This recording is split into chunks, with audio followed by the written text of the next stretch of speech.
Any business I ever started was all built on wanting to make money from something that I enjoy doing. And there is something beautiful in this. It's an innocent way of just trying to attain self-fulfillment with an ultimate way of self-expression. When you first get the "I need to make a business out of this" itch, it always feels like magic.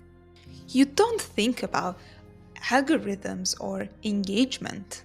You are just focused on expressing something that's a genuine part of you. But somewhere along the way, we all start feeling like our creativity is depleted in the process. We feel the pressure to turn thoughts into content. And what once felt like play and freedom now feels like a series of obligations.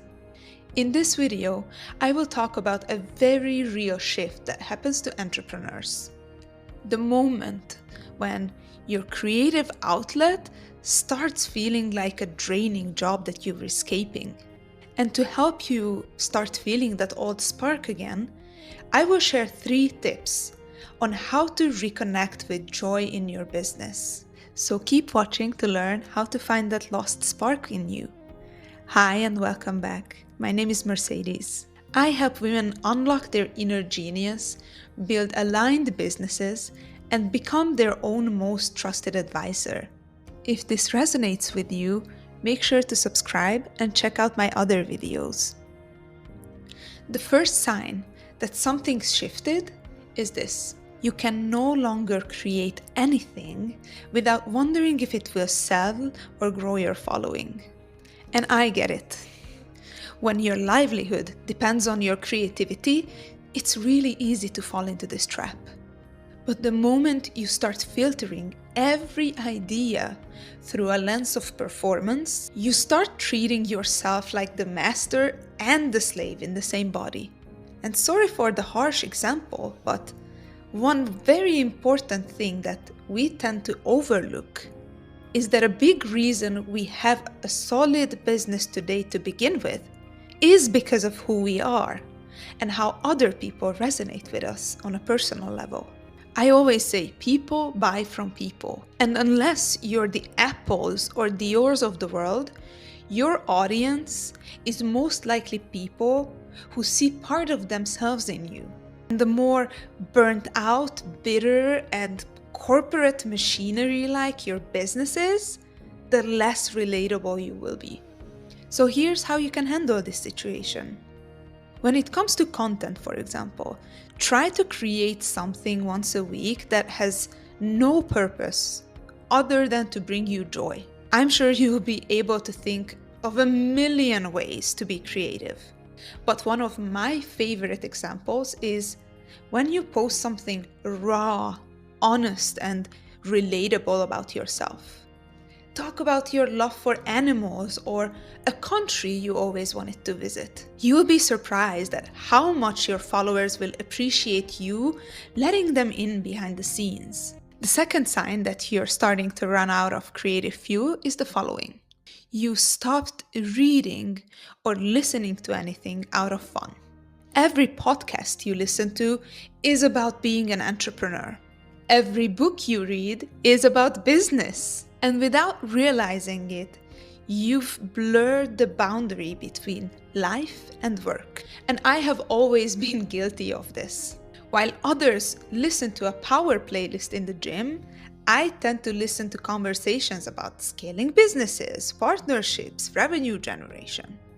So if you're guilty too, here's what I would like you to try. Take a small window of time, even as little as 30 minutes a day, for pure personal entertainment.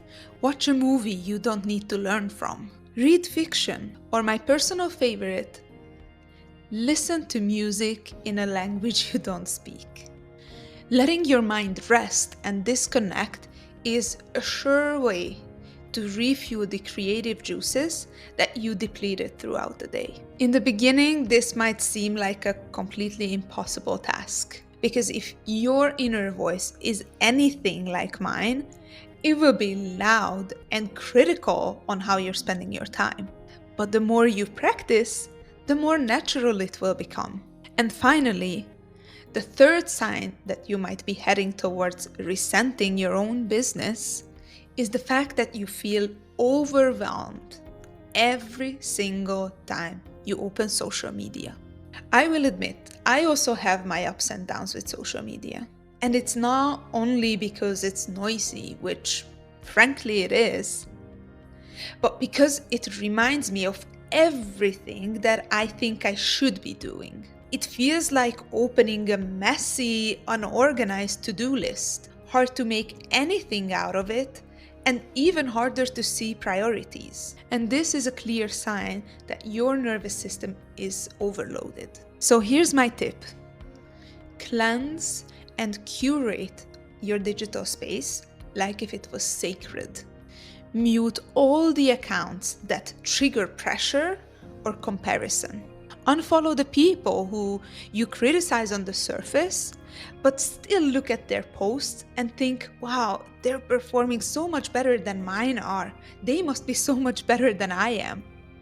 Let your feed reflect who you want to be, not with people who you feel like you have to impress. These were all my 3 tips. Thank you so much for watching.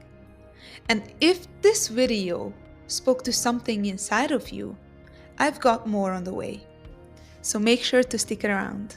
And until next time, please take a second and try to think of all the reasons you started your business. And whenever the critical, competitive voice comes up in your head, try to be mindful of how much power are you giving it.